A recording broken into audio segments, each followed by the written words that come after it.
berambang Pak, distabilkan Pak. Harga berambang kayak gini.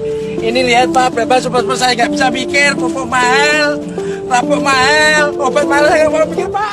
Beredar video seorang pria yang diduga merupakan petani loncat ke sawah. Aksi dari pria tersebut diunggah oleh akun Instagram @andreli48 Senin 22 November 2021.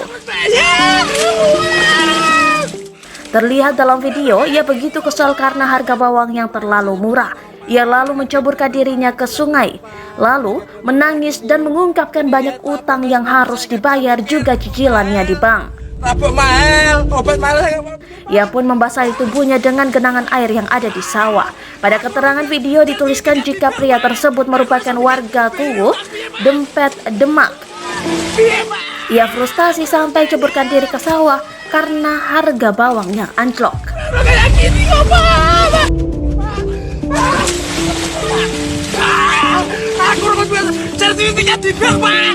Aku harus mikir bayar utang piye Pak. Piye Pak. Aku harus bayar.